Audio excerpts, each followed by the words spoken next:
because truth is rarely the objective of a politician. Elections and power usually are. Good evening and welcome. This is Face the Nation.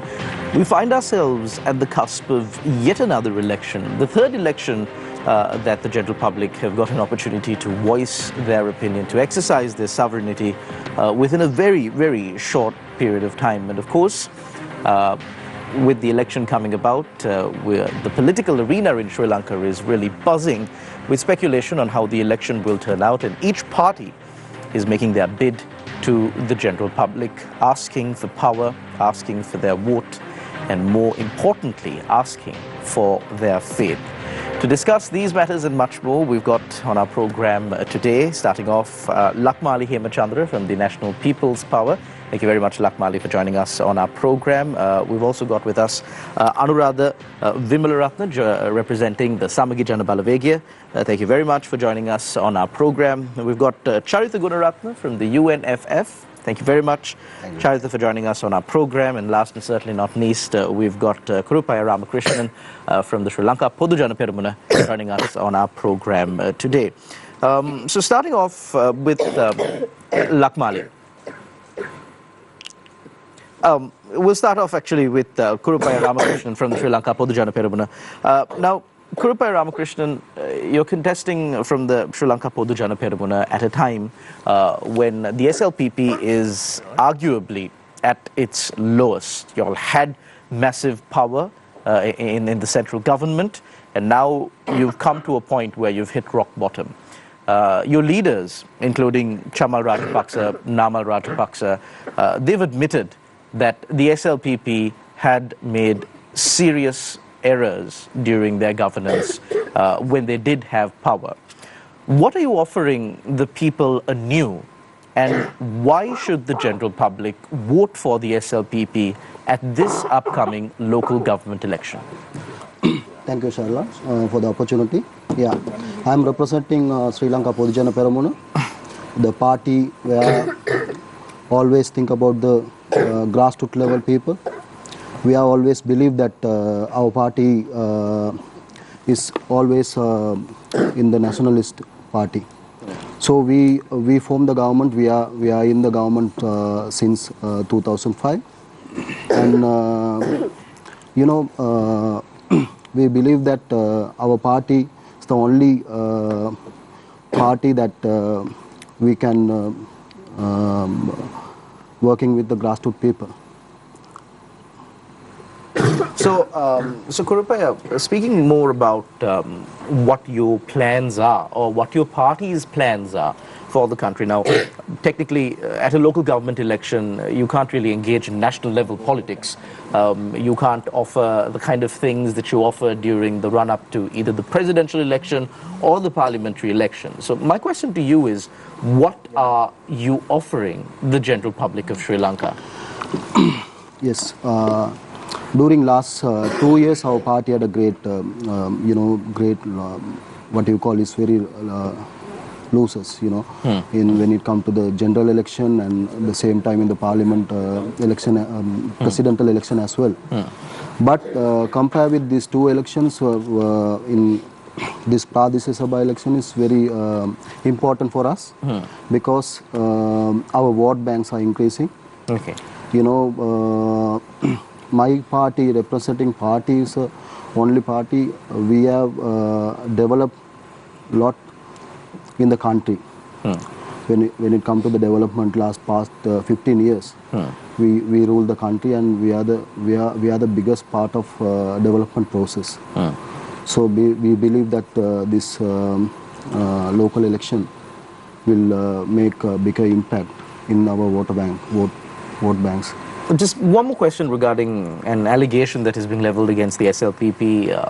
There are those who say that the SLPP stirred communal violence, oppressed minorities, and that was technically how they maintained the power during their time. Now, you as a member of a minority community inside the SLPP, do you accept this? Do you condone this? How would you respond? Selling the same questions, every elections, when it comes to the every election, the same allegations the oppositions are putting us. The same, we are the one who corruption, everything. But everything in the in the allegations level. No one, nothing were proved, or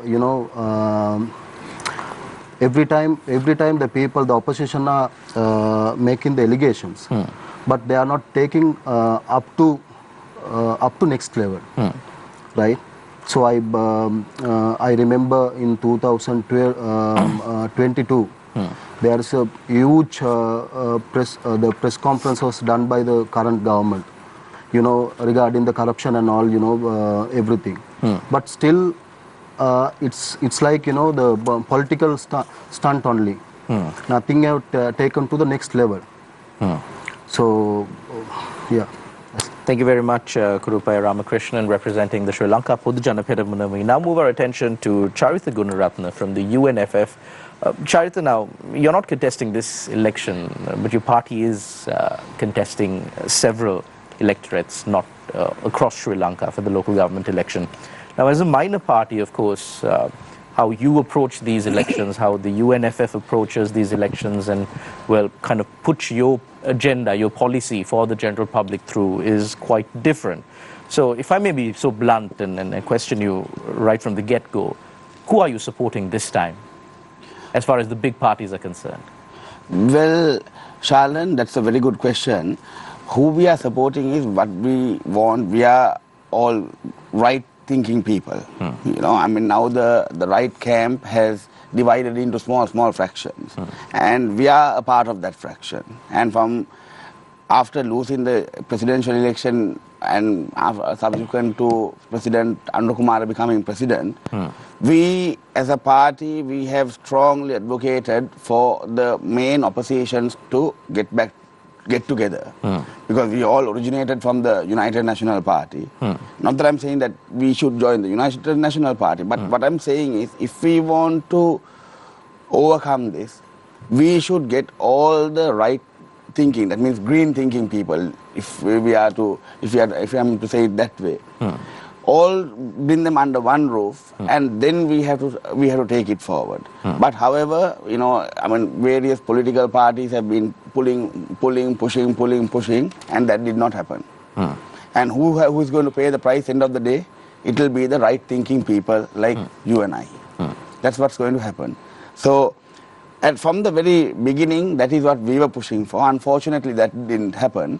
So we are going to continue the position we had, and we are going to support the right thinking party, and whoever is okay, whoever is in agreement to all get together, we will get together with them and work towards a better Sri Lanka. So the Samagi Jana Balawegaya and the United National Party, especially the United National Party, is propagating this argument that they will form the government with all other small groups, including the SJB, the SLPP, the People's Alliance, so on and so forth.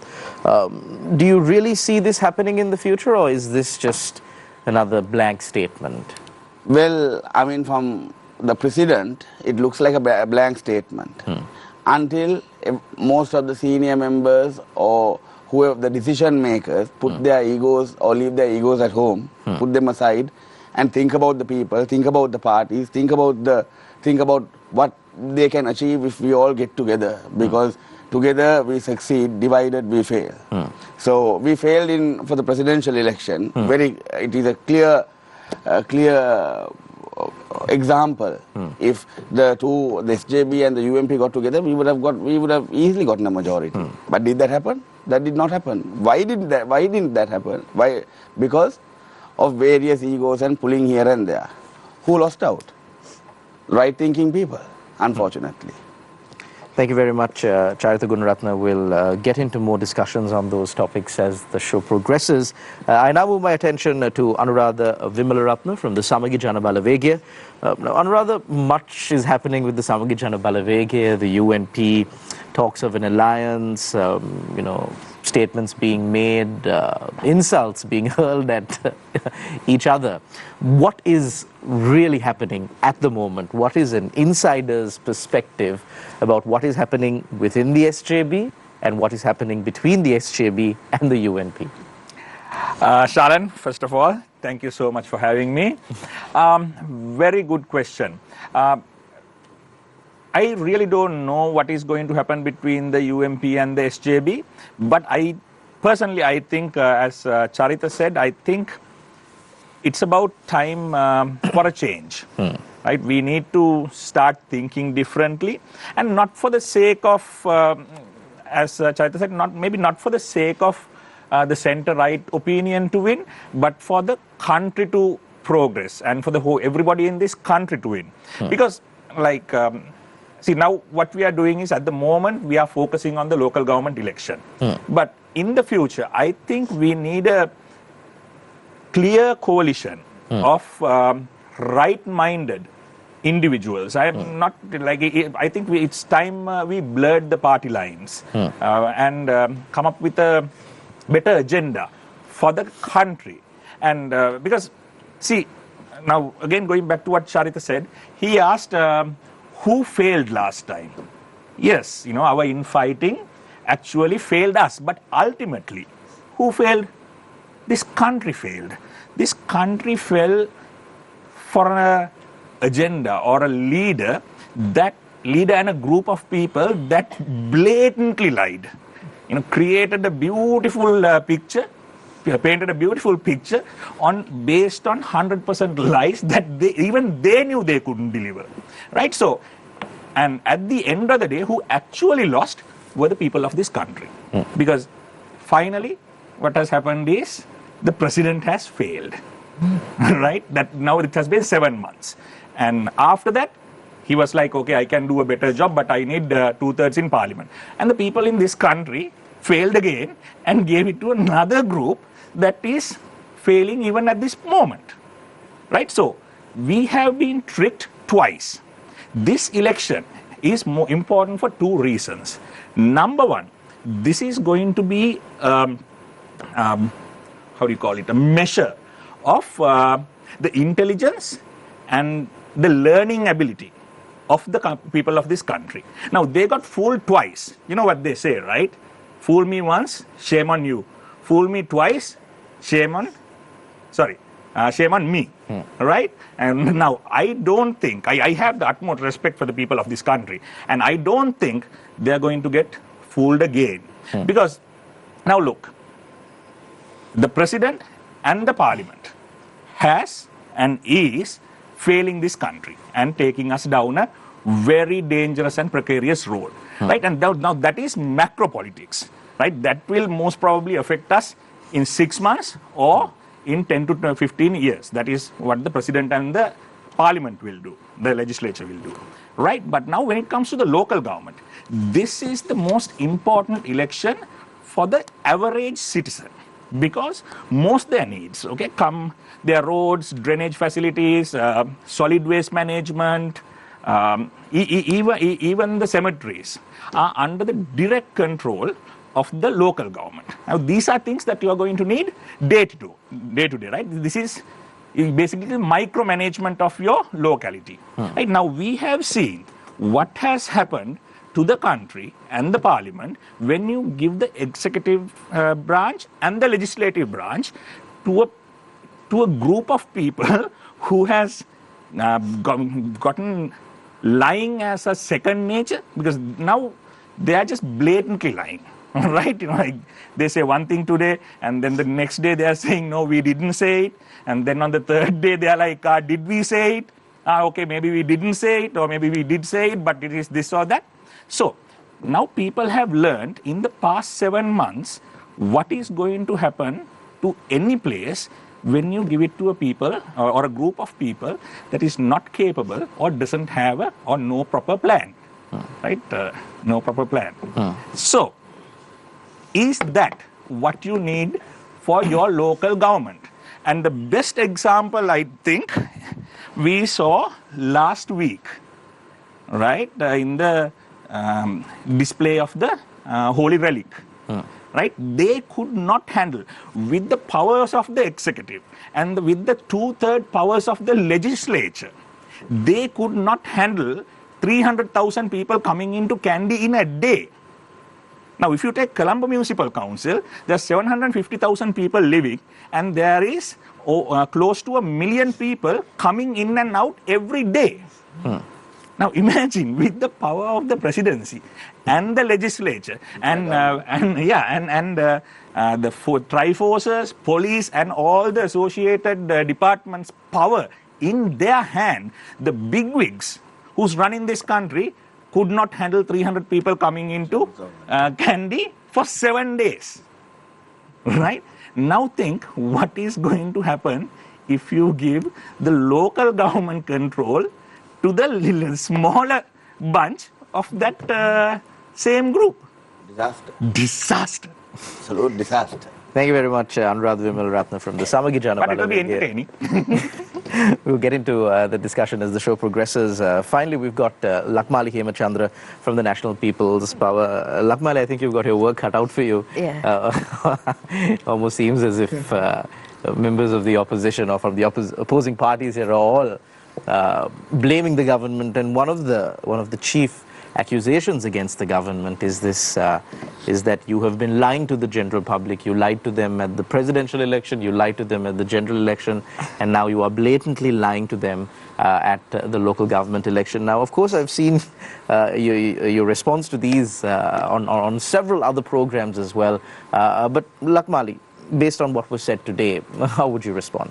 Thank you, Shalan. First of all, I would like to apologize for the interruption caused to the show earlier on. No problem. And thank you for helping me. Anyway, to answer your question about whether the government has lied or not, I think that question should be answered during the election, because the campaign of the opposition, I think every political party in the opposition has been that the government lied. And that people should give them a red light, give us a red light for God knows what, right? And that because the government lied, they should be given a red light. This is like a unified campaigning message that comes out of every political party in the opposition. And if that is the case, I think when people go to vote on May 6th, it will show on the election results, right? Contrarily, we believe that we have this election, we are calling for this election, we are holding this election as the government because we trust people. We trust people's judgment. We rely on their judgment and the power that they give to us, and that I think is the most democratic form of control over certain areas of government. And we have to show that people are with us, that we are unified and united. And we also think that people also trust the government. So we believe that on May 6th or 7th, when the results come out, it's going to show on the result, on the election results. So we are not agitated. We are not going to, answer these frivolous accusation of the opposition that the government has lied. If a government has lied, if there's a breakdown of trust, it should show. I don't think that's something that you can hide. And I think it will definitely, our people are very intelligent voters. Our people have been very intelligent in voting in governments and voting them out. Regardless of how we were treated in previous elections, I think our people are very good at, giving messages to governments in power. So I think that holds true for the next election as well. And we are confident that we have done nothing harmful to the people, and that we are still, we have their trust, and we can work towards a stronger country together. Another running accusation against the NPP, of course, as was spoken of during the opening round on this program as well, is that the NPP lacks the skill, lacks the experience to, govern a country. In what aspect? I mean, how does it... Is there like extraordinary crisis in this country that NPP has created? Are people suffering because of a specific problem that NPP has created? I don't think so. I think these are just exaggerated claims, and these are just campaign slogans from the opposition.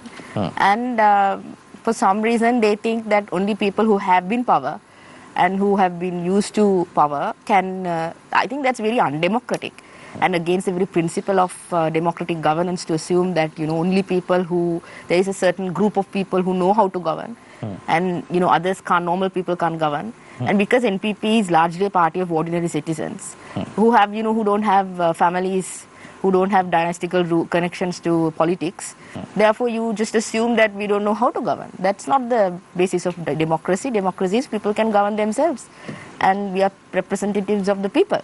And I think we are skillful enough in the sense that, we have, I don't think there are extraordinarily more educated people in other political parties, or, with extraordinarily better skills in other political parties. We have, I think we have better political principles, integrity, and we are more honest than most of the other opposition political parties. So I think we have a better chance than everybody else. Thank you very much, Lakmali Hemachandra, representing the National People's Power. The floor is now open for questions from our journalist on my right, Gunaratne, and on my left, Shihar Aniz. Shihar, want to pose the first? Sure. I'll go with Lakmali first. Lakmali, I remember soon after your party winning the election, Prime Minister Harini said, we don't have experience in looting the country, but we will learn and do the correct thing.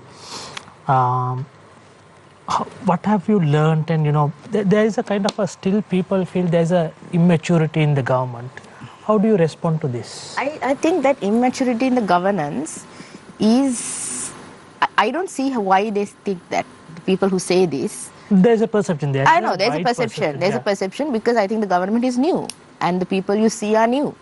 And there are politicians, there have been politicians who have had blunders and who have messed up the country, right?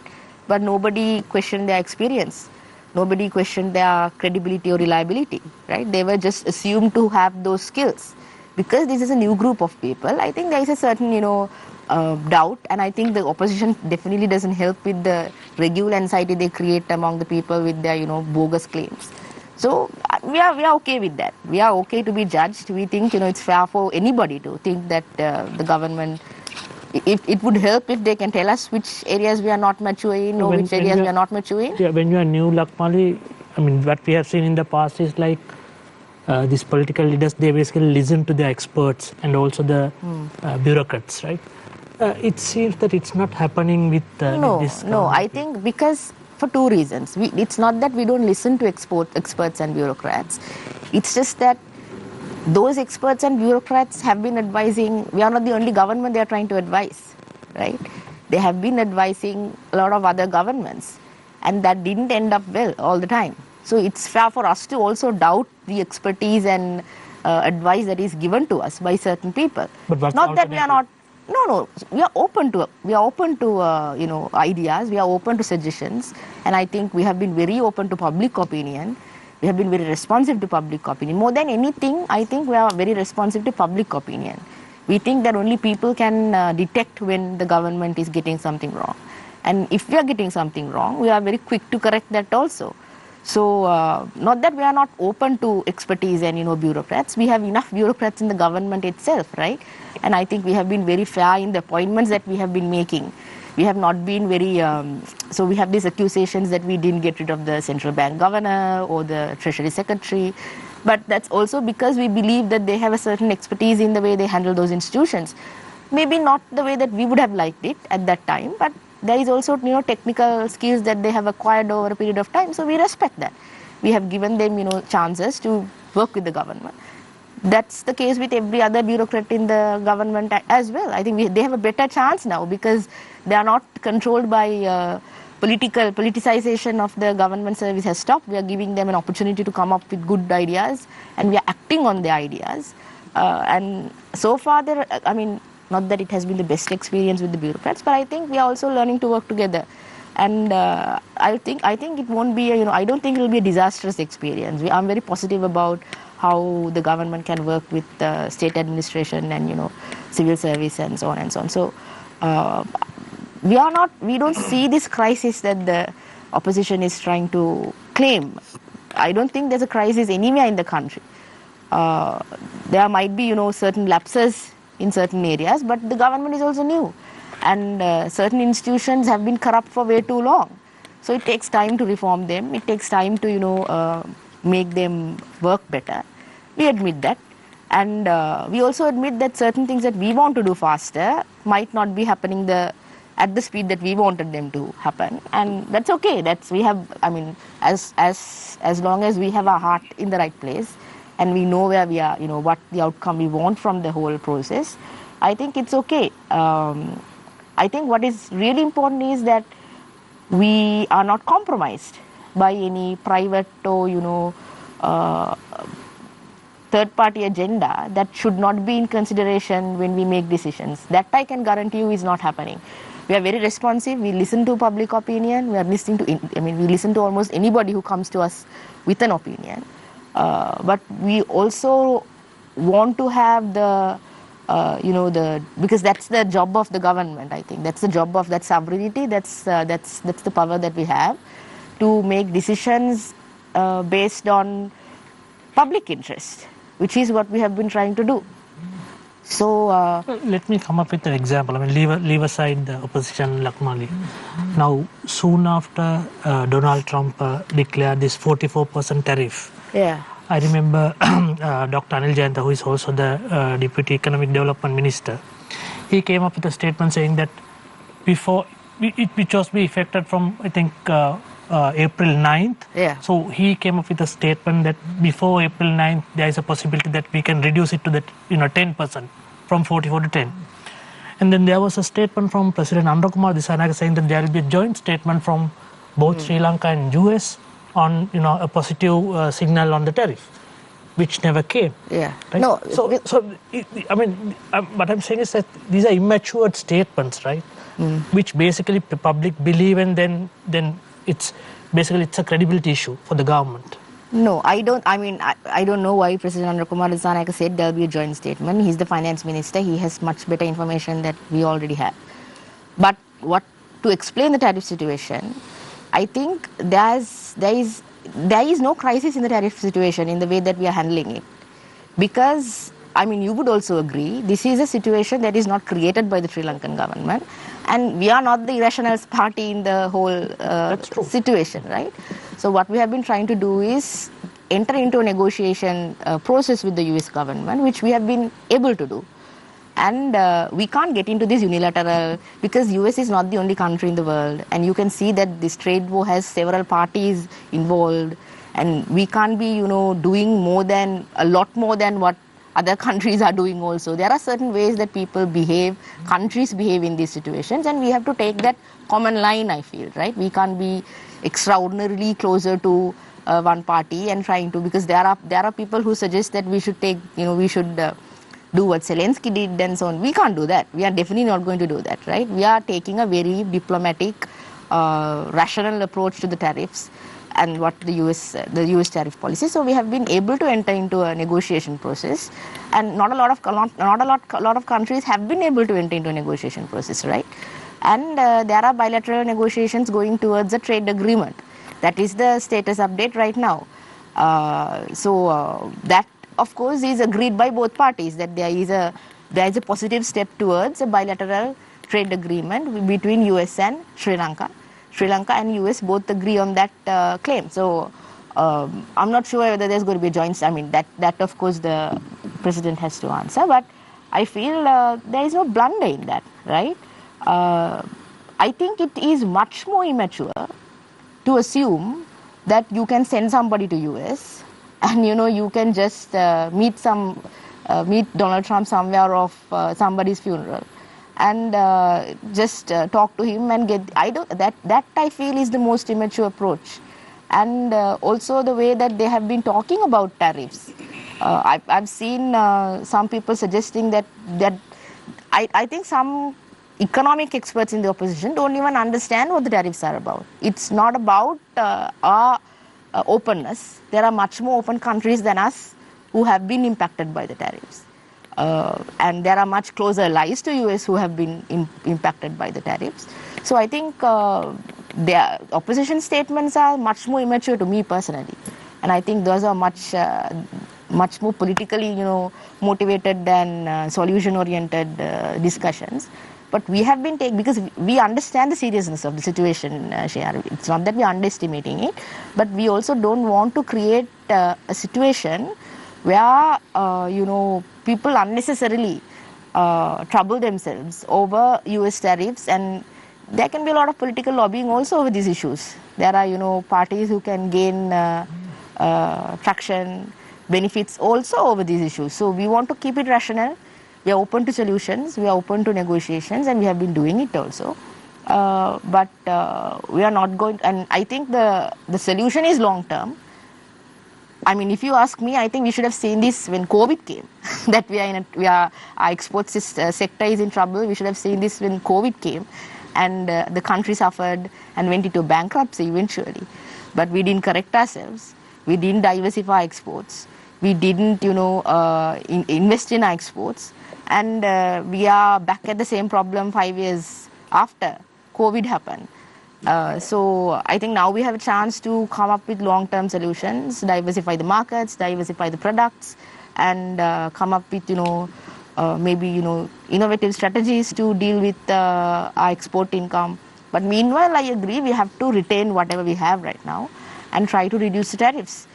But that, of course, I think won't just happen. There won't be a Sri Lanka customized solution to tariffs. I think that's a much larger political debate that's happening in the global arena, and we have to go in line with that, I feel. Karuppiah, I want to talk about your party. The Sri Lanka Podujana Peramuna had quite the dramatic fall from power. And like Shalan said at the beginning, you have hit rock bottom by now. What are the mistakes that you've learned from? Because last time, the Sri Lanka Podujana Peramuna had a landslide victory. And this time you're starting in an entirely different context. You need to win back the trust of the people. What's the new direction of the Sri Lanka Podujana Peramuna this time? As you said before, we had a crisis during the COVID time. COVID time, it's a world pandemic.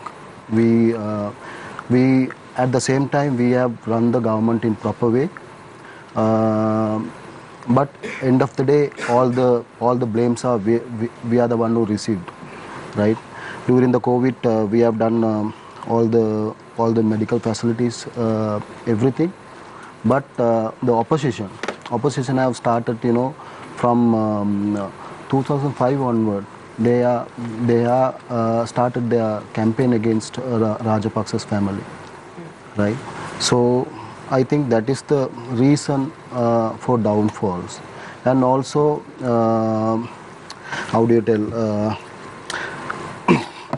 Most of the corrupted allegations still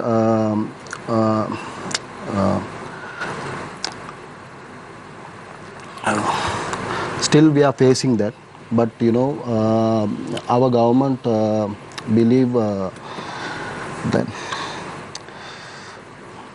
current right now in the position, our party is very new, right? So all the corrupted or whatever the blame alleged people are not there. Everyone went. So we believe that right now our party is very fresh under the leadership of Namal Rajapaksa. So we are facing these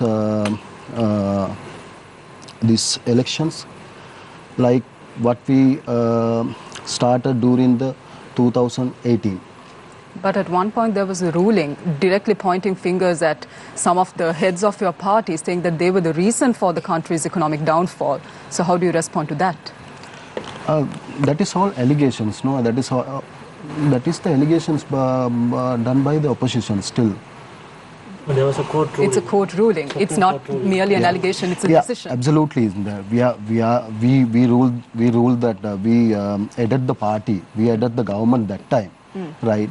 But to be honest, we during that pandemic, it new for all. It's a world pandemic. We also that is new for us also, right? But we govern we run the country well, and we manage the pandemic well. But it's end of the story. The opposition campaign, they succeed. So this time around, what can we expect differently from the Sri Lanka Podujana Peramuna? Differently, yeah. Well, we have a new faces right now. Is it not the same old faces behind those new faces you're putting forward? Nobody's there. No, all are went for other parties. Due to their personal benefits. We are running with the new faces, of course. We believe that we can make some impact here. Anuradha, now you are representing SJB. So there is a concern that opposition, the main opposition SJB, is not doing its duty, right? So this is why the government has the upper hand and they are not raising the appropriate questions in the parliament, and they don't basically, come up with the real protest for the government. Why is it? Shihar, this is the thing. Now, as the main opposition, we have 40 members in parliament, right? So the time allocated for us is very small, right? And even the media allocation is very small. And there are so many issues that is happening every day in this country. We actually cannot, and we don't have the resources to be talking about every one of them. So we actually take up one or two that we think is most important to the country, and we talk and we try to bring that into light, because when there's a serious issue every day, a serious blunder that's been done by the government every day or maybe twice a day, it's very hard to keep up. Because Lakmali was saying a lot of things about the opposition. One of the main things she said was immaturity of the opposition, and that they are not seeing things. See, immaturity, I think, is coming here ill-informed and thinking that you can still keep lying, the same way that you lie to the people, and get away with it, right? So now you asked about this tariff situation. On the 23rd of April, Mr. Anuradha Dissanayake came out and said America and Sri Lanka is going to release a joint statement. Today, the Deputy Minister, Harshana Suryaperuma, said that Sri Lanka has written to US and we are waiting for a favorable reply. Now, Lakmali didn't know that. Or she chose to... I think she addressed it. No, because that is the thing. Either the president was lying or the deputy minister was ill-informed. And, she was actually saying the past governments didn't invest in exports and productions. Past governments did. That is where the money is still there. Even the free trade zones that was done by Mr. Premadasa are the ones that are still bringing in money. So, my question is effectiveness of the opposition. Why it's lacking the vigorous, protesting nature? We are opposition of 40 parliament members, right? The people of this country gave 2/3 majority to the government to perform, and the government is failing on a daily basis. And the people of this country has not given us enough power. And this is the thing. Now it is up to the people to give us enough power in the local government to actually have an effective voice. So when the government is failing, Anuradha, isn't it the responsibility of the opposition to basically highlight it? I mean, you are talking about inside the parliament, but there is another option. Outside the parliament, you can do much. Why aren't you all doing that? We are, even here, that is what we are doing, right? And we are bringing in, we are giving opinions and, our expertise to the government to even take, right? And, as Lakmali said, the government is not taking those expertise. That's okay. Because I am sure they don't, trust in expertise, because most of their experts' credentials are in question. So, because we are still waiting for the speech. No, there's problems with their credentials. And she was saying that this government is, and I think you are the one who asked that, they are not used to looting. What are you talking about? Look at the looting that is happening through the rice mafia. Look at the looting. They said they are not going to bring rice. What you call red sealed 323 containers was released without even without even opening them. What do you think was in those?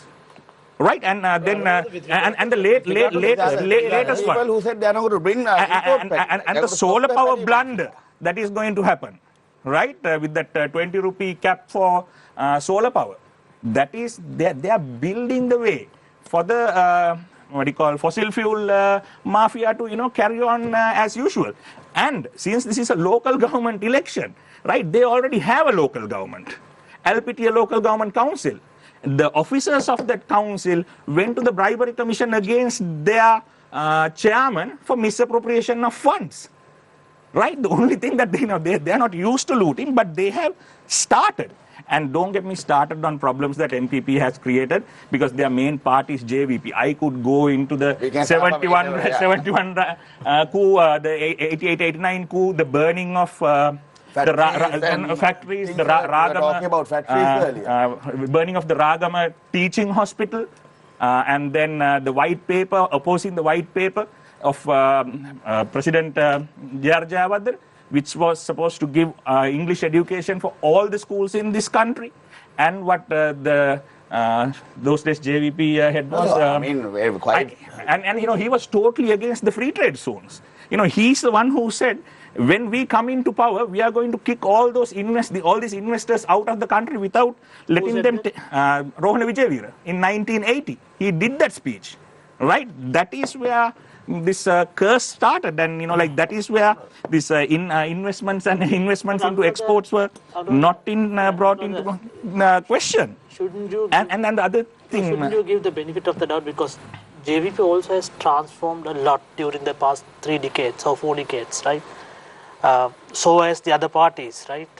So I'm not saying that not to protest against what they do, but thing is like it's not the same party now. Is it really, Shihar, though? Now Shihar, look at this, right? And because Lakmali said that they haven't done anything harmful.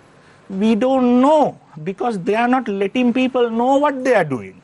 Because even the agreements that they signed with India, they are blatant about not putting it out into people. And she used a lot of beautiful words like honest, integrity, democracy. And on the same note, she said, we are not going to answer these people. Is that honesty, integrity, and democracy? It's not. There's an election. And then she said, we are not going to answer anything. We are going to trust in the people to come up with. You have to give people answers. You have to be transparent with people, and then let them make the choice. The only thing you are trusting in the people in this election, if you are trusting, is for them to be stupid. Sorry. Lakmali, just to, you can respond to that, the release of container plus the agreement you signed with India. I mean, those are two issues. Yeah, so I mean, the container release, that's a standard procedure in the customs. And it had been practiced earlier on as well. I mean, if you are saying I'm lying, then you have to show me concrete examples of what.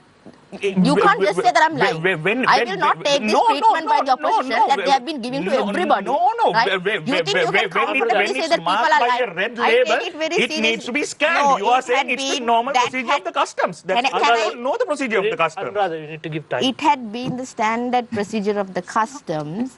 This has been done previously also.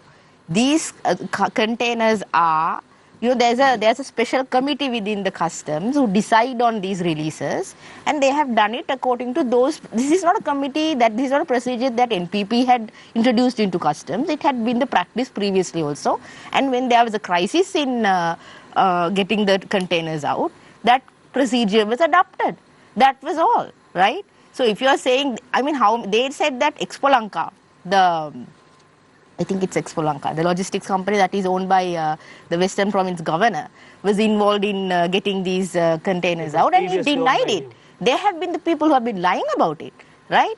This is standard procedure that had been applicable to previous similar situations. Not everyday release of containers, we are not saying that, but similar situations where you had to have extraordinary measures to, control customs and the release of containers from the customs. That's the first thing about containers. So the main question is what was there inside the container? I don't know. I'm not customs.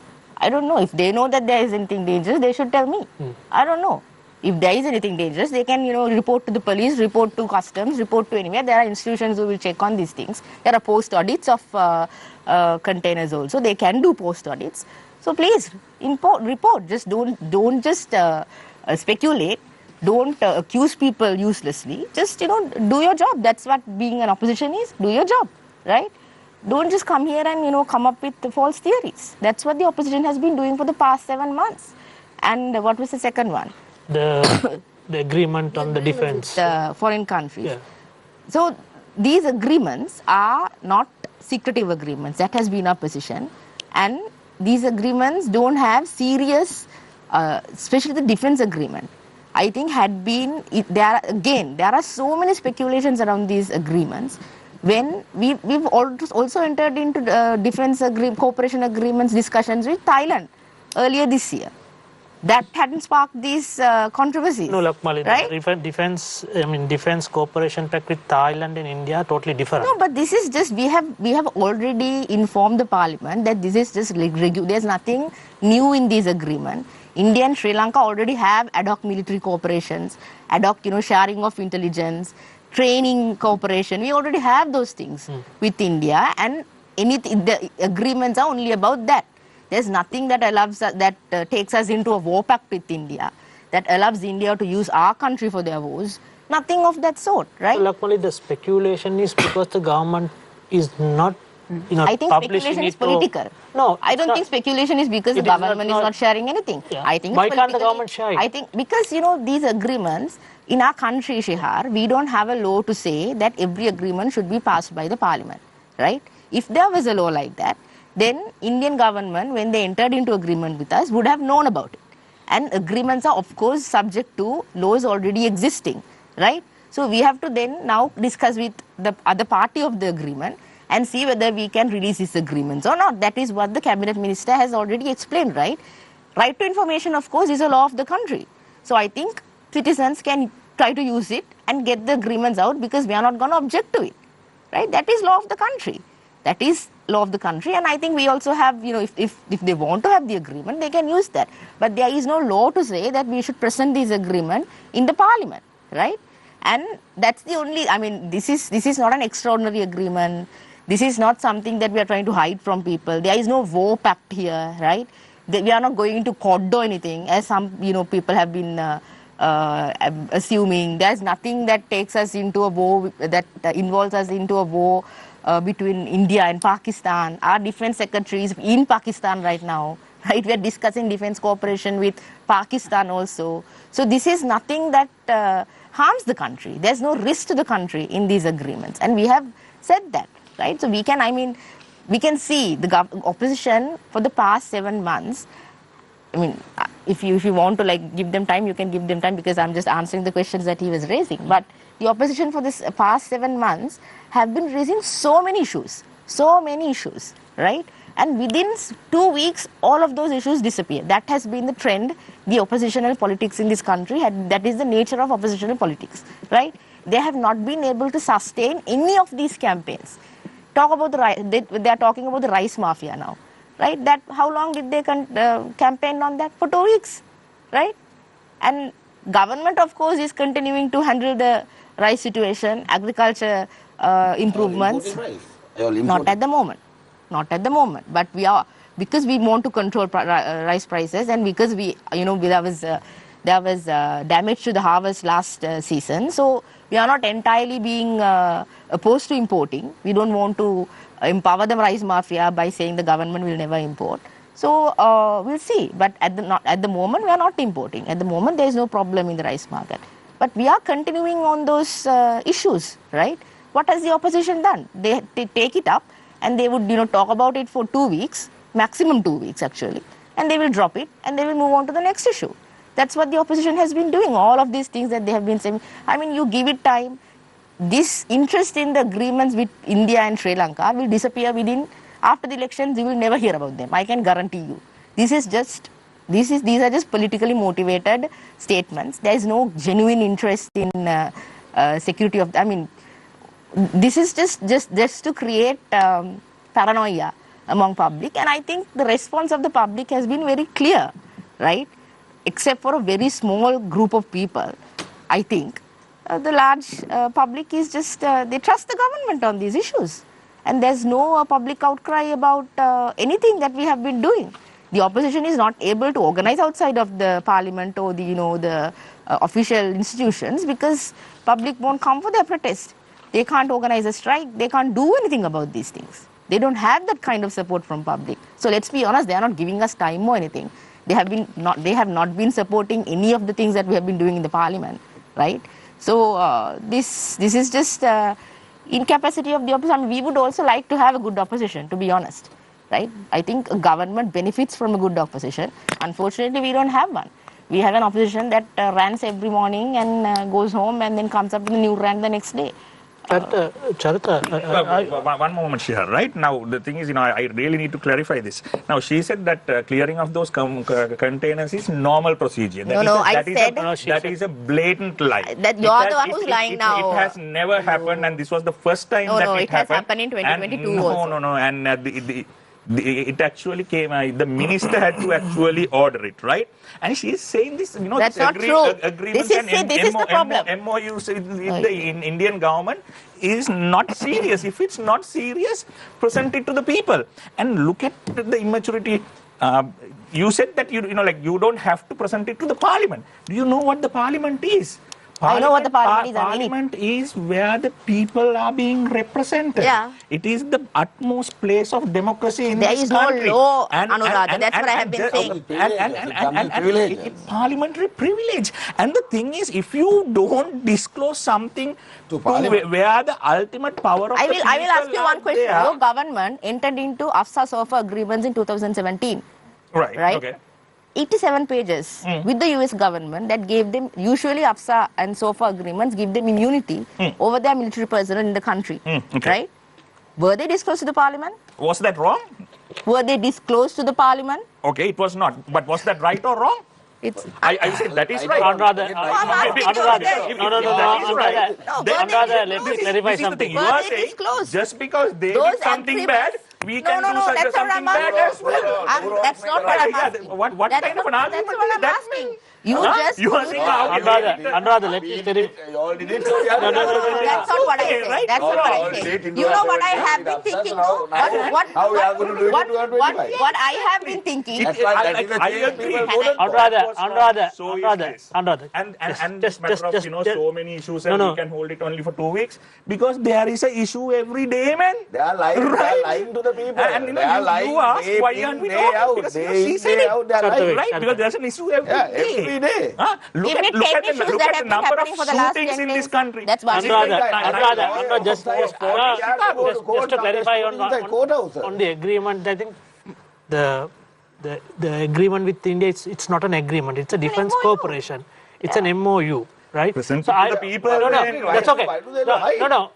No, she said that people can get it through RTI. So where should people? I think the defense ministry. Defense ministry.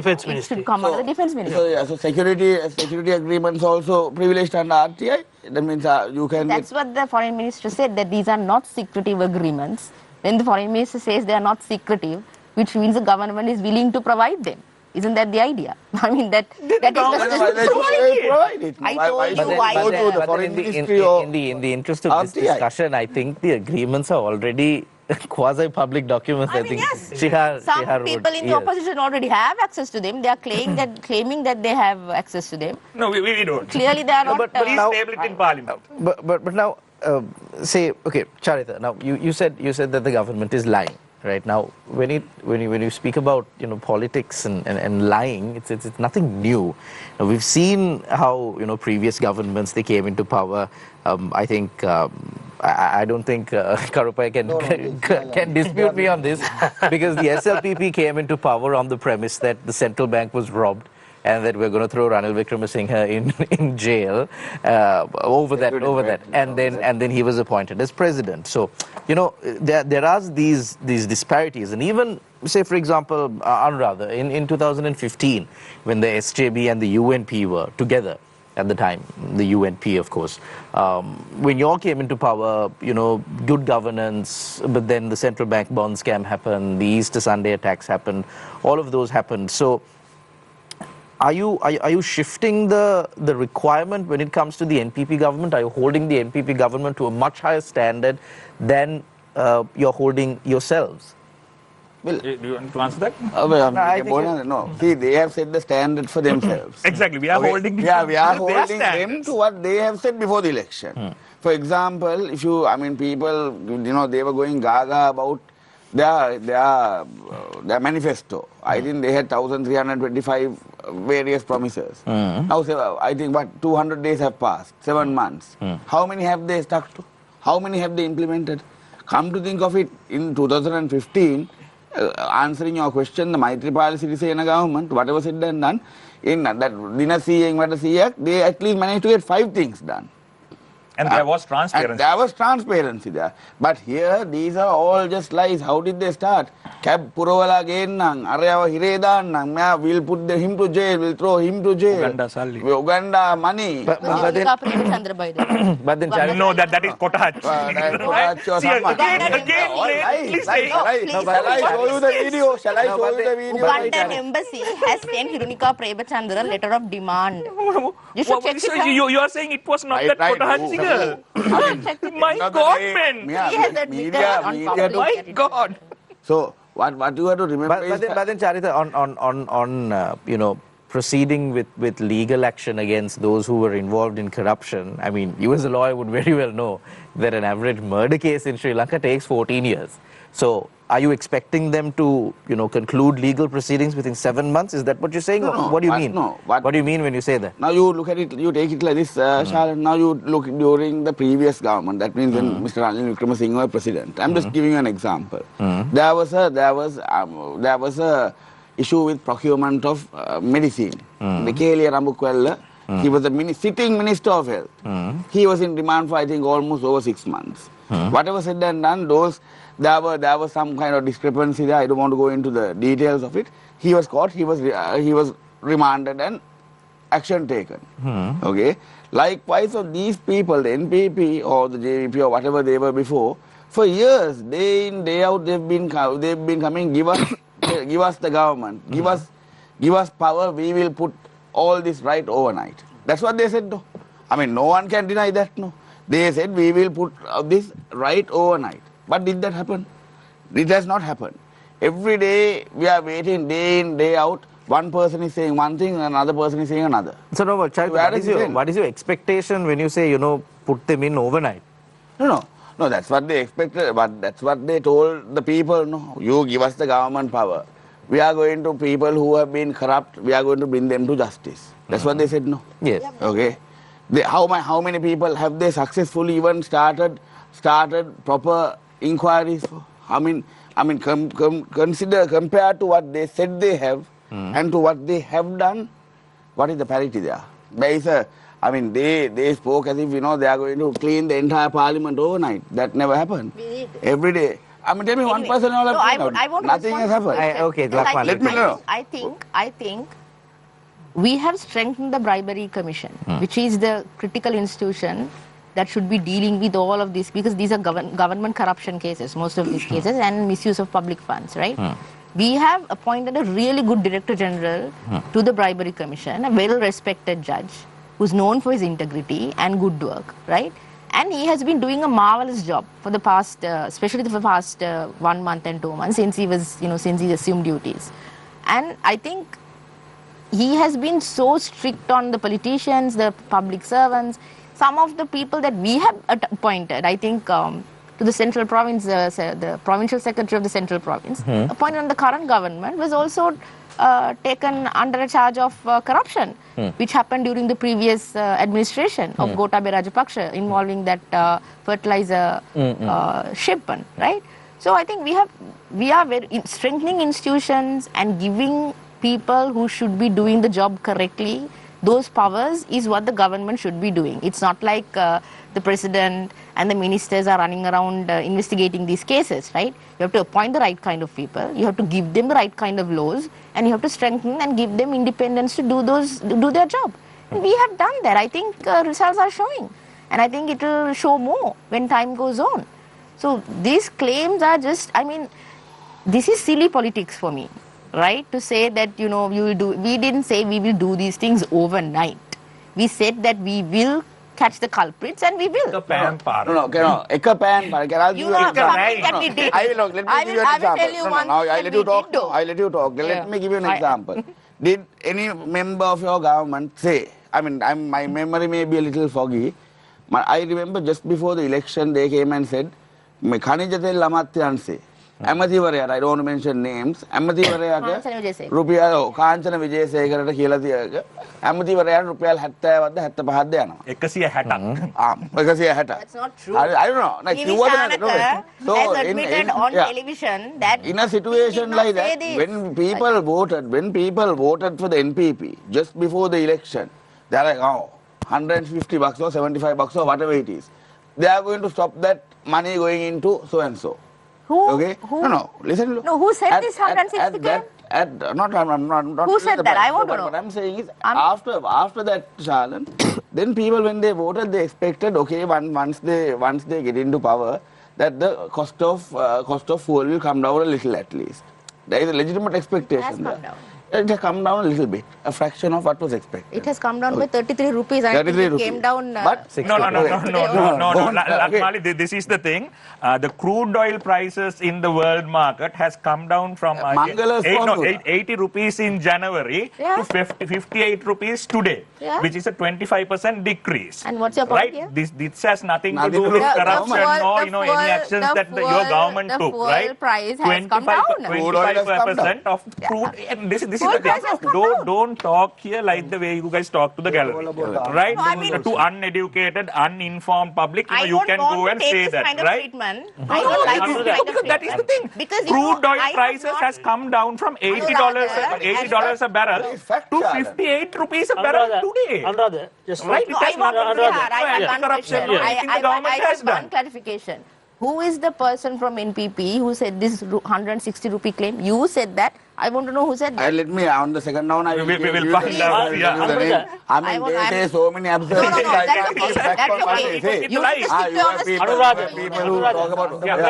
Andaman stories, Uganda You stories, tell me. various things. We can't I'm keep not it asking for a lot of information. Anuradha, One piece Anuradha, of information who said this. for the upcoming local government Too elections, many clowns in one circle. what are the key policies you want to see, when you come to power? I mean, if you win the local And also, council. might I add to Sheha's Yes, sir. question, how will an SJB-led local government institution stand out from any other party that leads any other local government institution? What will the difference be? Okay, this is the thing. We actually have always had a plan, may it be for the presidency, may it be for the government, and now even for the local government. We have a clear-cut plan. Because running a local government is not as easy as people think. There are a lot of moving parts, and yes, there is a lot of corruption to be handled, right? But finances wise, most local governments can hold their own, because the president was saying that they are not going to release funds. That is just immaturity of the president, and or like you lying as a habit, or maybe he is not aware of the Local Government Act, Yeah. right? Only you know about it. Yeah. It looks like it. President has been right, in parliament for right. 20 years, Anuradha. Yeah, but I don't- never in local government. No. Then it's this whole thing of that they are going to hold money from local governments in the councils that they are not going to win. Is a Right. blatant From lie. corrupt- Then from okay, he corrupt- knows, but he lied. from Okay, corrupt let's let's admit to that. Will you? Corrupt. Right? No, let's I won't admit to that. He I knew, won't admit but to he that. lied. Right? I don't admit to that. I have Then he experience into didn't that. know. No. Yeah, Anuradha, you Right? should- One of the two. Right. But we have experts, real experts, with real credentials that can be produced to people, right? Unlike other people, that can effectively handle the finances.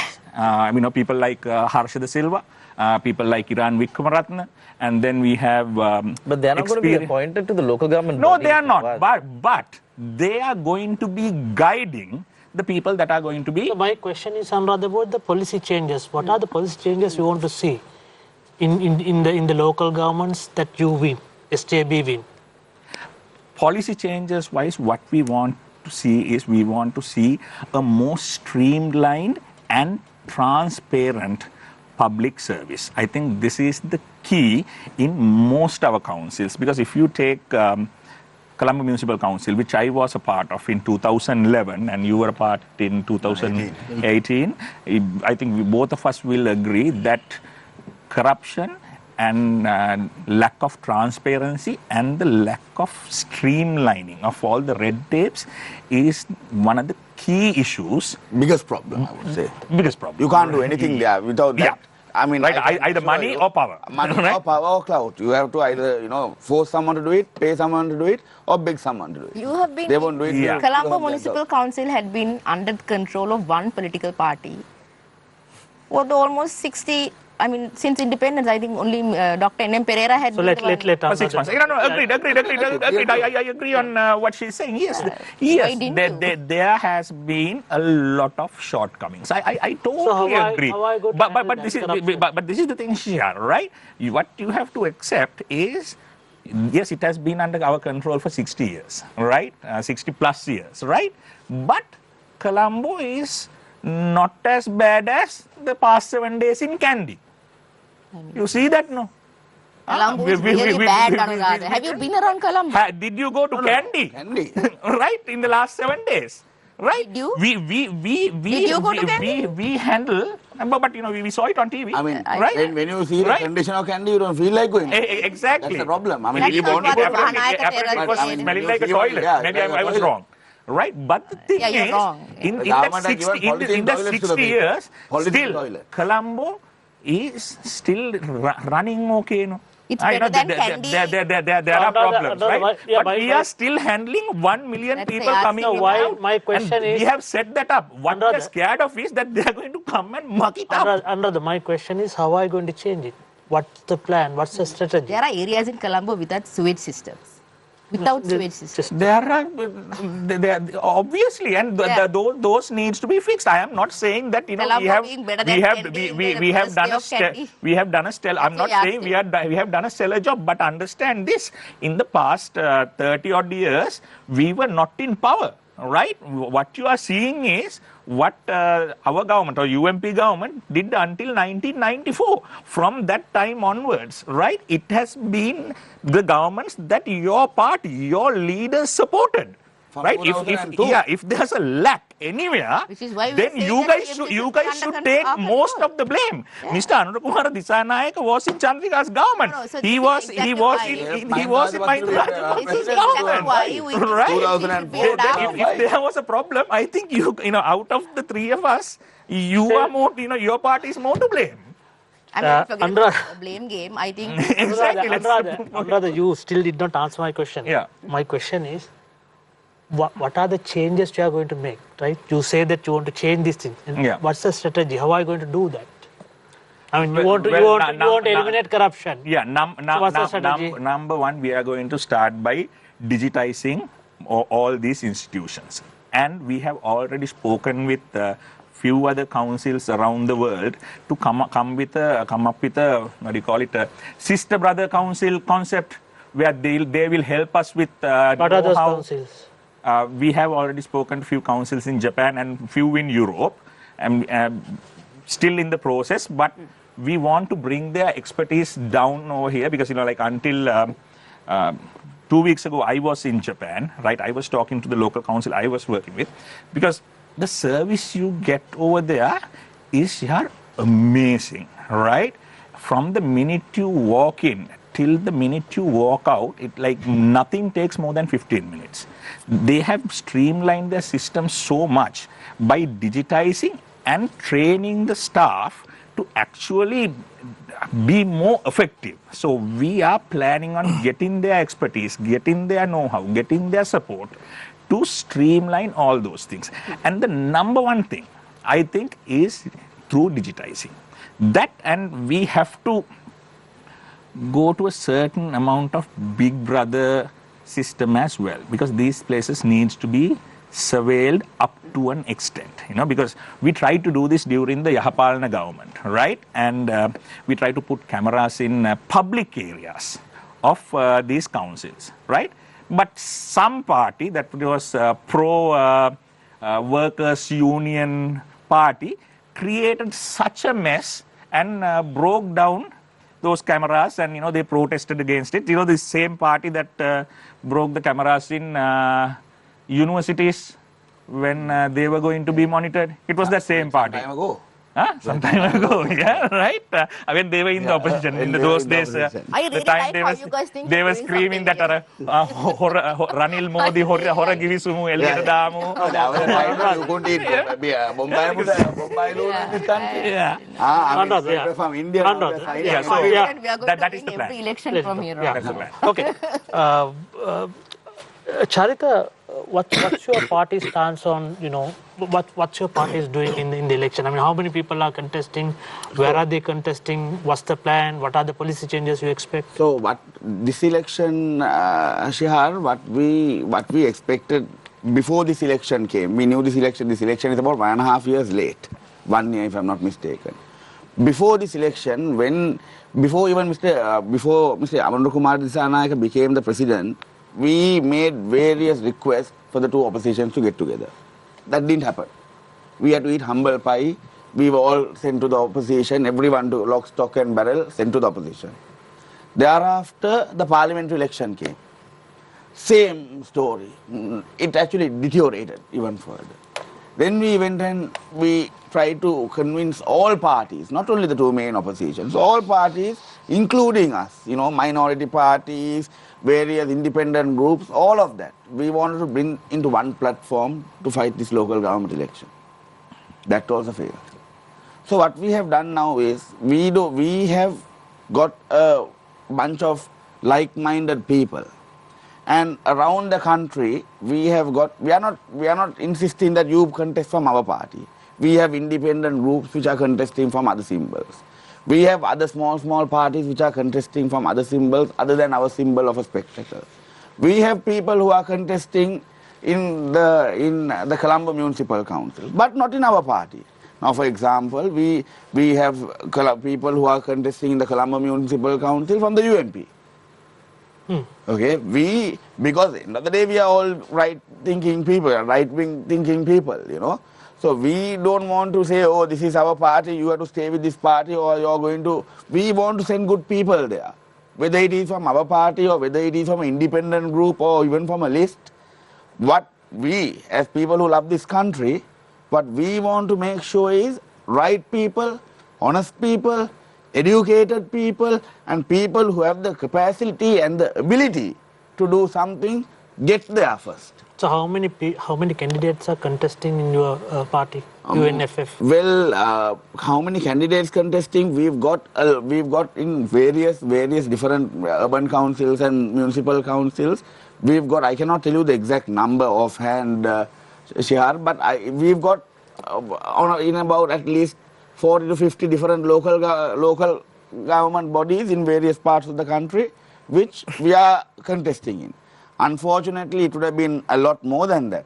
But this government also delayed the elections, and there was an issue with delayed elections in the sense, from the local government election was supposed to be held about a year ago.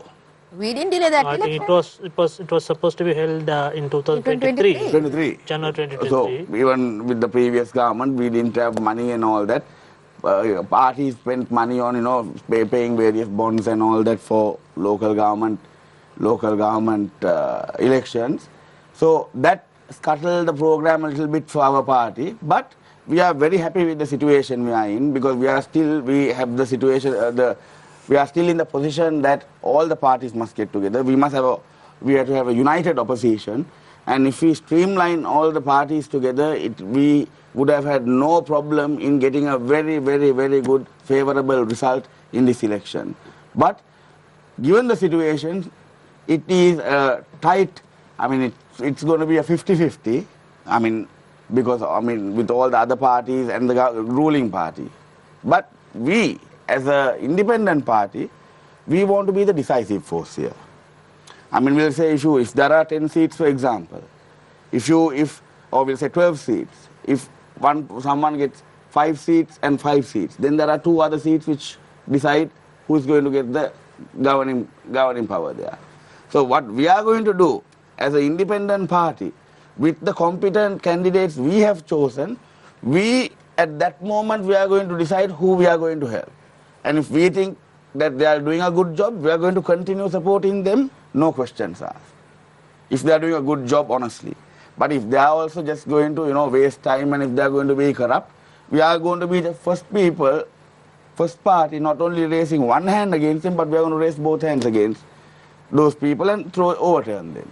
So why what are the policy changes you want to see, Charitha? Within the municipal council? Within the municipal council, within the local government, when where your party will win some members. Policy changes for where my party will... No. I mean the general policy changes you want to see. Well, general policy changes, what I would think we should be done is, now all these municipal councils, I mean the politicians who are elected are just only the political body there. But the people who run the municipal council, from the municipal commissioner to the treasurer to the engineers to all those people, they are the people who have a very important role to play. They are the people who need extensive, and they are, not that I'm saying they are inefficient, they are very efficient. They need to be given the right direction, because in this country I think people are ready to work. That is the truth. The leadership they offer to the people who are ready to work is very poor. That's the problem. I think Sri Lankans and the people in this country, if they are given the free hand to work, if they are given proper leadership, and if they are allowed to do what they should do, I think the country will prosper. But what happens is, when they do what they are supposed to do, or if they don't have direction, there will be some kind of political interference, and that goes down. If you can put a stop to that, and you can put a stop to corruption, I think most of these municipal councils or local governments will organically run much smoother and more efficient. Lakmali, given that the last 2 years we didn't have any local government election, or most of the local government councils, right? How important is local government council? Last 2 years we didn't have, right? Yeah. It was run by the officials, commissioner and the secretary and the treasurer, right? So how important is the local government body as far as the country is concerned? I think it's very important, because I think what you're saying is absolutely true, because for the last 2 years they have been run by officials, and there's a certain way that official reacts to people, and the urgencies they have been implementing solutions, implementing what the people want. I think this is the role that council members play, because they are representatives of the people. Officials in the urban council or the Pradesh Sabha council are government servants, right? So they have the attitude, the viewpoint, the perspective of a bureaucrat or an officer, right? But you also need to have public representation in these bodies to make sure that they are democratically run. When they are not democratically run, I think it creates a lot of problems and inconveniences for people at a very regular level, Shihar. This is not like, when the country goes bankrupt, you know that at the top the government has messed up, right? But when the local council is not functioning properly, it becomes a day-to-day safety issue. It becomes a day-to-day hygiene issue, right? It becomes a problem of waste management. It becomes a problem of security and, reliable infrastructure in the city. So I think it's really important that people get to speak, and this is why you need democratic representation in any level of government. This is also why we are calling for this election. Like you said, this is the third election in a really short period of time. I think Shalan said that. And there is election fatigue. We do understand that. But a country cannot run on bureaucrats and officials. We need democratic representation, right? That's how people can speak. That's literally the job of a public representative, to democratize the system, right?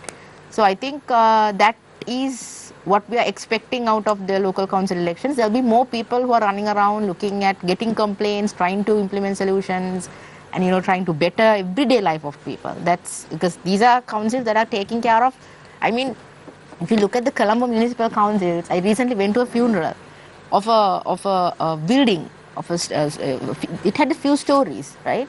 And the coffin had to be taken down with a structure built outside, because the houses don't have enough space to hold the coffin and bring it down.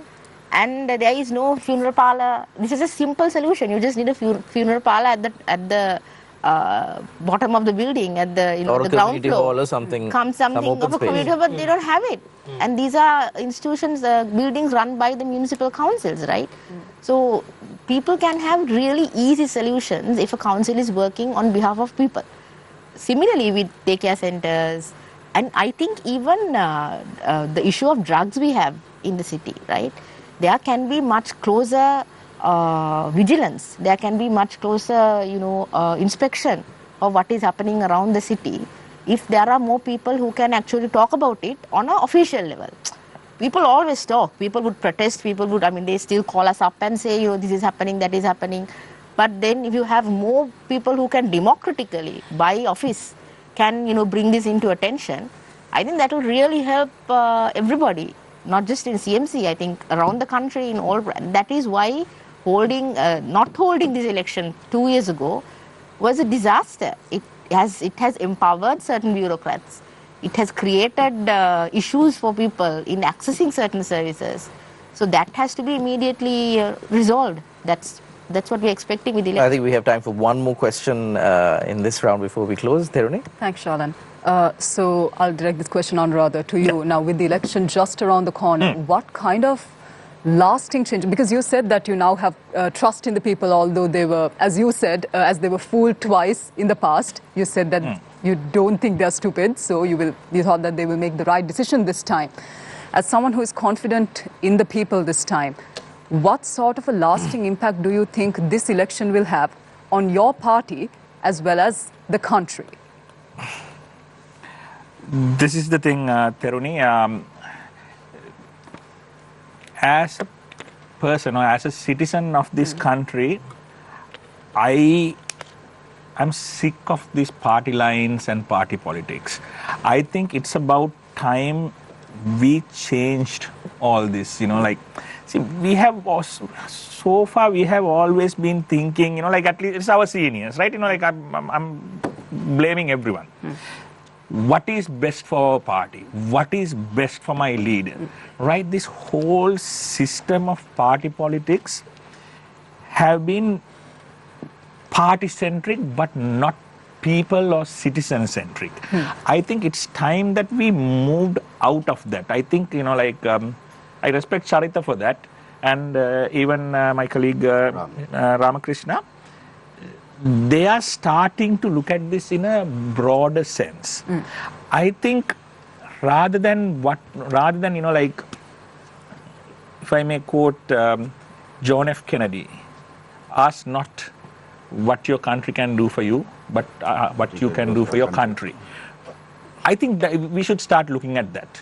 Not what's this going to do to our party, how is it going to affect us in the elections to come. I think we have to look beyond that. Even when forming councils, we are open to get everyone's help and to look beyond this whole party agenda thing. We are okay to even work with progressives in the NPP, because I am not blatantly hammering everyone. Yes, they lack experience, they lack a proper plan, most of them, right? But there are a lot of good individuals, even in the NPP, that has the best of intentions, right? And there are people that has the worst of intentions in our parties as well. I want to leave this election up to the people, for them to look into each ward, into each candidate list, each plan, each group behind those candidates, and to look what is going to be best for them and their locality. Look at the candidate to see whether your candidate is approachable, whether how he has behaved, or is it just a candidate that is coming in out of the blue because there seems to be a trend. But is it it could be a candidate that no one really knows in that area. That is not the candidate you need. And in this government, in this election, what I want to see is a change in that way of thinking. I would love to see a unified governments or unified authorities control being made in each and every council. Not a party-centric one, but a people-centric one, where everyone of good intentions comes together and work for the betterment of the people, not the party. Aren't you sick of it? Because everyone is, enough, right? I think to do that, I would like to ask people to send in people that can achieve that target. Don't be party-centric. Look at who has the best plan, look at the candidate, and vote for that. And I think that's the way forward. That is more or less what I said. I mean, our party, the UNFF, okay, we are not being party-centric. Good people from around the country who have wanted the opportunity to contest. We did not come and say, you have to contest from our party, our symbol, logo, you don't have opportunity. We have worked with various situations, with various groups of people in order to get that person, Anuradha said, in there. I mean, it might work, it might not work. We don't know. But we, as an independent party, we have accommodated it. Okay, we have accommodated it. When we contested the previous in 2018, I think we contested in about 70 or 80 or maybe even almost close to 100 with the other parties, local government. But this time the numbers have reduced. But we have fielded almost an equal amount of people using various parties, various independent groups, just to make sure the right people go there. Once the right people go there, it is up to them to do it. We have helped them to get there, and once they get there, we believe they know what to do themselves, how to take it forward thereafter. Shalan, if you yes, allow me, just may I real ask quick one though. question? Just real quick. Ramakrishnan, your party is coming up, I mean, it's with a lot of baggages, past sins. You said that, these allegations were not proven, but still people believe that you did something wrong, right? This is what you were voted out, right? From more than 150 seats to, 3 seats, right? So how are you going to change this? How are you going to come out of these baggages? Yes, Araya. We, we continue our campaign. As I said before, we believe nationalism, right? So we always continue our. Is it nationalism or patriotism? I mean, there is a difference. No, we follow. Our leader is mainly focused on the nationalism here, but we are our leader is the only leader. Work with all the political ideology people during the 2005 from to up to now, and as you said, we have a downfall, but we hopefully we will when we go to the political campaign right now, we can see the people public opinion is a different way. Now they are coming to us, when it comes to the we have done the interview for the candidates, so we got much more applicants, and also we are contesting island-wide each and every area. Only few northern part we are not contesting. Other than that, each and every area we are contesting. So Ram, my question is how are you going to build up the confidence among the people? That because of your tarnished image. We continue. We don't want to change our political ideology because of the winning purpose or anything. Our mandate are same. Whatever the from the ruling party onward, our mandate are same. So we are continue with our same mandate. So we believe that people will change their mind in the future. Sharan, what do you? So we'll conclude the round of questions from journalists and move to our final round closing statements. I'd like to start with Karuppiah Ramakrishnan from the SLPP. Much was discussed during the program today Allegations were leveled, plans were spoken of. But one thing is for certain, Mr. Ramachandran, the SLPP had power over all local government bodies back in 2018. That was actually the turning point that led to the SLPP's president and the general and parliament being formed.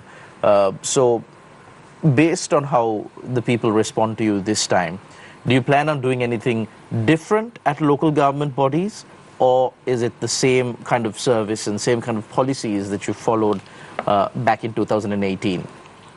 No, Your closing statement. I agree with Mr. Anuradha said. You know, in the local body, we believe that transparency government should be implemented. So, in the local body is the main place where we can change the government. We believe that we last election we won the all local bodies, but so this time also we believe that we will do something. Thank you very much. And you know, I like to mention one thing. You know, really I represent here. You know, I'm from the upcountry, so mainly there is so many things to address in the upcountry, especially in the upcountry Tamils. That's why I'm actually representing here on behalf of SLPP. So there's a lot of issues to be, you know, in the upcountry Tamils are very, now suffering from the basic needs. I'm not blaming the past government or anyone, because that is main responsible for the people who are representing, electing from the any party. But still, in upcountry people are still suffering because without any basic needs. So I believe that from this local government, we can do a better job, and we have put more young candidates to contest in the upcountry area, especially in the Tamil places.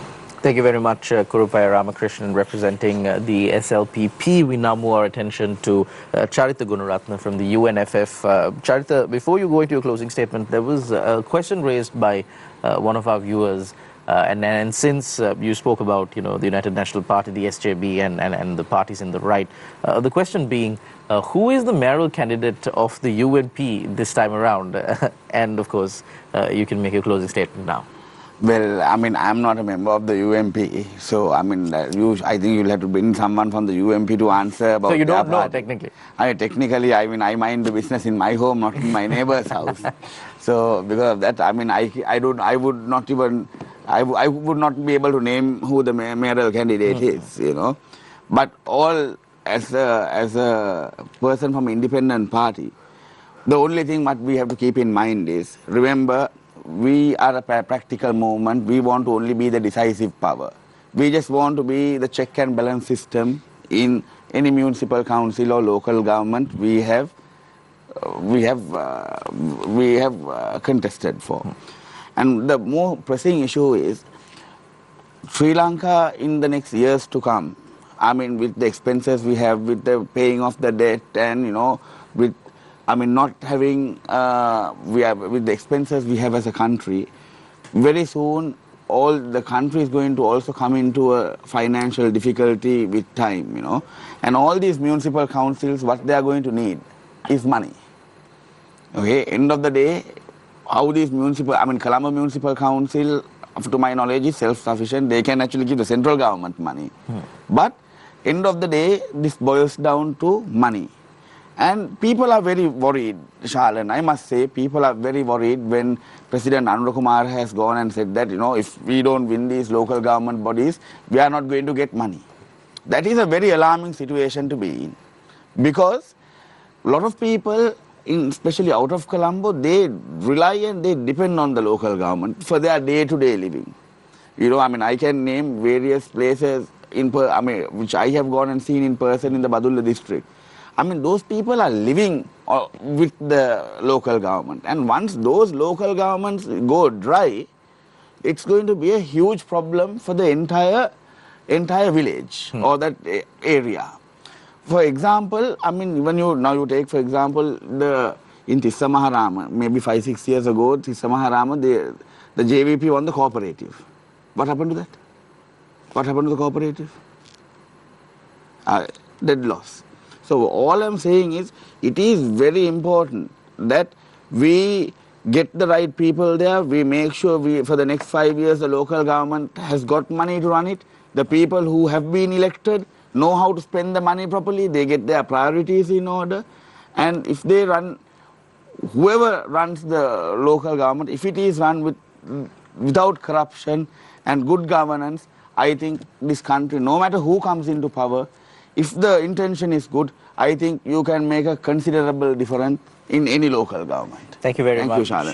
Charitha Gunaratne, representing the UNFF. We now move to Anuradha Wimalaratne, representing the SJB. Your time starts now. Thank you. It's a crucial election. It is going to be a measure of, as I said before, people's intelligence and how many times they are going to get fooled repeatedly. Now, having said all that, in this election that is going to be going to matter to the everyday operations of your city and of your neighborhood, you should consider who has the better plan or who actually has a plan, who is being backed by proven and capable leadership, plus who your individual candidate is going to be. Please do not vote on the same lines you have been voting, or since this is the way it has been. I think when people are going to this election to vote, when they're going to the polling stations, more than anything they should take their intelligence with them and really think about who they are going to vote for, because having the right kind of control or leadership in your local council matters. So when you are voting, make sure it's a team that has a plan, that is backed by people who have not been lying to you, and people who can actually provide the day-to-day services that you are going to need as a citizen of your locality. And for example, just to touch on UMP candidate for Colombo. UMP is a very practical party. They know they don't need a mayoral candidate. Because this race in Colombo is between two horses, right? SJB and NPP. And even in that, I think that's a very good comparison. Our mayoral candidate is a doctor, versed in community medicine. He's a specialist who can actually answer one of the growing problems in Colombo nowadays, the dengue and chikungunya issue. And he comes from a social background, and he's an actually educated person. I'm not going to trash anyone else, but I would ask people to see what is the kind of mayor, what is the kind of group that they want controlling their city, especially the financial capital of Sri Lanka, Colombo. So, time for a change, people. Thank you very much, Anuradha Wimalaratne, representing the SJB. And finally, we turn to Lakmali Hemachandra from the NPP. Your time starts now. Thank you, Shalan. I think, let me start off saying that because this, with the strike of one pen strike or something, you still didn't give me that 160 rupee. Anyway, no, that's not Sunil Hadunnetti. Anyway, No. You can say no. Anyway, No, let me. what I wanted to say was that when we came into power in September, this is one small thing that I want to put here, and people need to remember the country that we were in before we came into power. There was no IGP, right?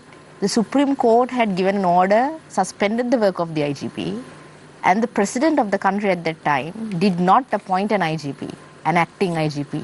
That could have been done with one stroke of a pen, right? When we came into power, within 24 hours, we appointed an acting IGP. right? We made sure that the police force has a leadership. And I think now we know who the IGP who was, not removed properly and who was protected by the previous president, what kind of an IGP he was, what kind of a police officer he was, right? And when we brought the motion to remove him in the parliament, SJB leadership did not vote in favor of that motion. They did not stay in the parliament to vote in favor of that motion. Even though here now they say they are against corruption, they would digitalize and all of that. Those are all NPP. That's what we are doing. We are anti-corruption. We are doing digitalization of the public services, making sure that the public services are run properly and that they are efficient. That's the NPP agenda. You don't need other parties in power to run the NPP agenda. You need NPP in power to run the NPP agenda, right? So what I want to say is that all this talk about non-partisan, party cooperation, doing the right thing, putting the good people, that's not what is happening where they have some sort of presence in the parliament. They are not cooperating with the government to do the right thing. Removing the IGP right now is the right thing. But the opposition is not really, supporting that. They are being silent. I don't know who they are trying to protect themselves from. So this is the level of, they scream about security, public security, civilian affairs every day. But given the chance to do something about it, they are not doing anything, right? So, and about the CMC, I think for the past 60 odd years, since Dr. N.M. Pereira was the mayor of Colombo Municipal Council, there is only one political party that had held power in the Colombo Municipal Council. And if it's in such a bad state right now, only they are to be blamed for that. And if they're saying that it was because there was another political party in the central government, that's why they couldn't, deal with all the problems in the CMC, which is exactly what we are trying to say here. We are not denying the democratic right of anybody to represent themselves in the municipalities or the Pradesh Sabhas. But what is important is we are not in a position where we can, interrupt and disorient the process that the government has started with anti-corruption, with making the public service efficient and making sure that development goals are reached in time. That is primary to us. That's one of the main targets we have this year, because there's a lot of capital expenditure that we have allocated in the budget, and we want to make sure that money is really spent. And there is a role that municipal councils and Pradesh Sabhas play in that. So it's really development oriented also for us to win this election and to bring a new leadership into politics.